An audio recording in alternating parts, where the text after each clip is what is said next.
It was billed as a showdown between Cavendish and Greipel, but it was an Aussie who's triumphed at the Classic. This is a victory for Matthew Goss. The showdown's between Matt Goss and Greipel. You know, they're not the only two sprinters. There are a lot of other quick guys here. On anyone's day, anyone's beatable. Maybe luck's on my side this year. The field is really strong, a lot of good sprinters, top of the world. McEwen and Graham Brown and Alan Davis. Well, obviously, I think Mark Cavendish will come out on top.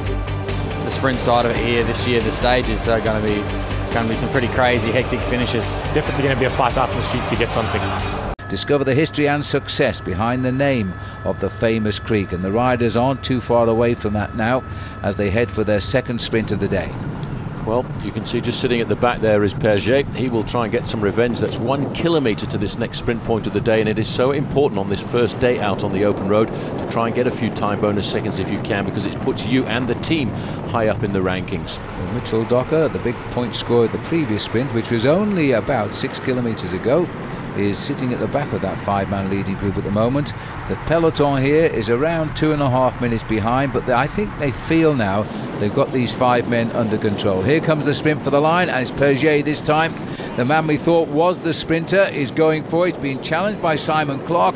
Clark is right on his shoulder, but I don't think he's quite got the power, and Perget will take that out ahead of Simon Clark, with again Minguez scoring there in 3rd place this time.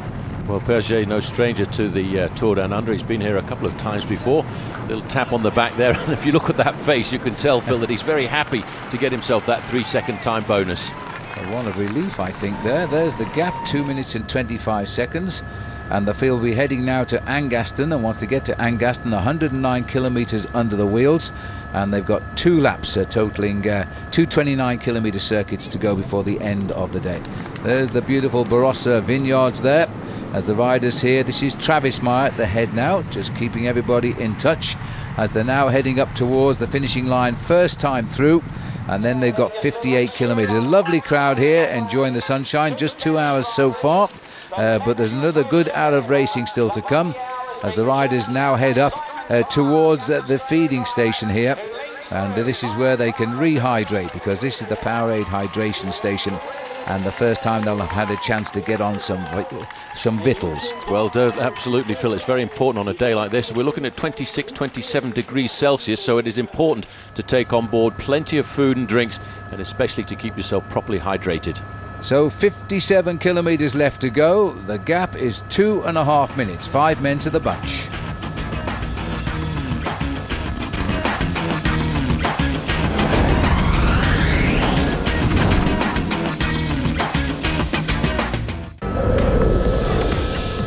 Well, the 5 riders who've been away really since the 13th kilometre of this race, as we approach now the last 29 kilometres, and they're in the gun sights of the peloton. The sprinters teams just holding them there, not really wanting to bring them back as they head back round towards Angaston.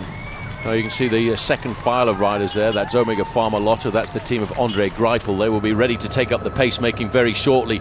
This is the situation. You can just see the 5 leaders there, Phil, and I would have to say we're looking at well inside the 1 minute mark now. Yep, absolutely. There's been winds from every direction since they started the circuit here of Angaston, and not hugely strong winds, but nonetheless enough to hurt the 5 front runners, I think. Big crowd enjoying the spectacle today, and it's the 4th time that the race has had a finish here. But the finish is not this lap. They'll get 1 lap to go now, which is 29 kilometres. One last moment to grab a drink as they pass through the feed station. Well, they're still prepared to keep the pacemaking going, these 5 riders at the front, because they can only hope that there will be a mistake. And there is confirmation of the time gap, 50 seconds back to the main field. Yes, and the field are coming, believe me, and it's the sprinters teams who are bringing them. And not very far away from the race route today is the Whispering Wall near Williamstown. It's an acoustic marvel because of its perfectly concave nature, and it was built over 100 years ago. A whisper at one end can be heard extremely clearly at the other end, which is more than 100 metres away. And as well as being a popular tourist attraction, the wall is the dam of the Barossa Reservoir. Well, they're going right past the Barossa vineyards right now, and as you can see, they're beginning to come under pressure. Oh, yay! Oh yay, the town crier there giving the information that the gap is tumbling very rapidly. Those 5 riders now, Phil, they're very much in the sights of the main field. You can see it's the teams of the sprinters. On the front here, it's Mick Rogers doing a lot of pacemaking. Right behind him, it's Bert Grabsch, and he will try and do that. In fact, 3 riders, it looks to me, Phil, as if they've sat up from the main group and probably leaving just 2 in front. Well, they've left in front. Minguez is missing, and so too is Simon Clark. So they're giving it a last gasp effort. Clark on the front here, Minguez following him. They've been pretty strong all day, these two, in the sprints particularly. I guess you've got to try, but surely now these 3 are back, the other 2 have got to follow. Well, the sprinters really haven't got themselves organised yet. They're just waiting for the right moment to pounce. They don't want to catch those guys too far out from the finish, because then there's a little bit of chaos at the front end of the main field. But it's now Omega Pharma Lotto. They've decided to take up the pacemaking, and that's Vicente Reigns. He's actually a Spanish rider on that squad, and he's a fairly fast sprinter himself. Yes, but his job today is a workhorse. In fact, that counter-attack has pulled back 10 seconds, so they're out to a minute again now. I can't believe it's going to make any difference to the finish, because the boys in black from Team Sky, they will feel that they should be in the mix for the big finish today with people like Greg Henderson or Chris Sutton. There's the 2 lonely figures down amongst the trees, but they're still riding good, and Simon Clark's had a great day. No, they've had a good day. They've picked out some time bonuses, but that little shake of the hand, Phil, I think is an indication these guys know the writing is on the wall. They're looking over their shoulders. Well, there's not much more than 100 metres left. Well, the judge is announcing that on the radio that Clark has been given the Hindmarsh most aggressive rider of the day, and he certainly has done a lot of work in this front group of 5. But it's all over now, and he'll have to come out and play another day. There's the peloton, there's the catch, and as we expected today, this is one of the flattest routes during the week of racing, apart from the last stage.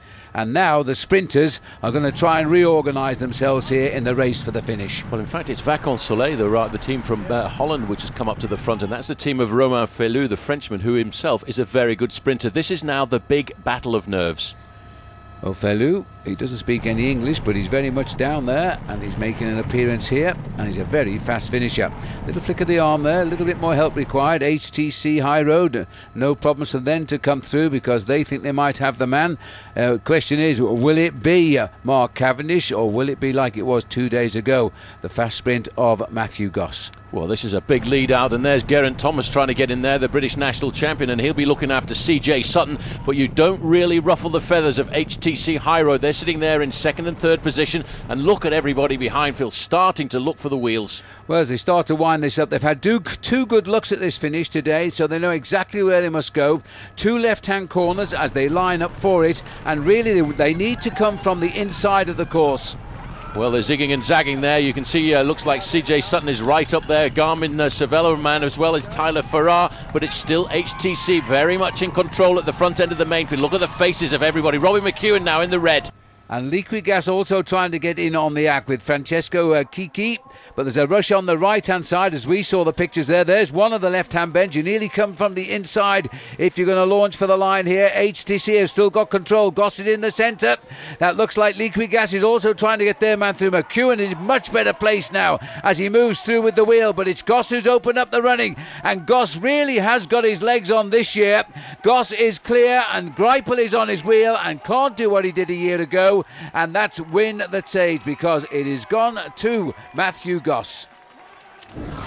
Take a look, Paul. Well, I tell you what, just look at this organisation here. It's a really good lead out by Team HTC High Road. There you can see in 2nd position as they go under the tree there is Matthew Goss. He's waiting for the right moment to open up the gas. He starts to feel the challenges coming on his right-hand side. That's Robbie McEwen. He comes right across there, and now that he sees the gap in front of him, he opens up. It's a long way to the finish line from him. There is Greipel getting up to his slipstream there, but Greipel can't even get alongside him, while Robbie McEwen, I think he's very happy to be there for 3rd.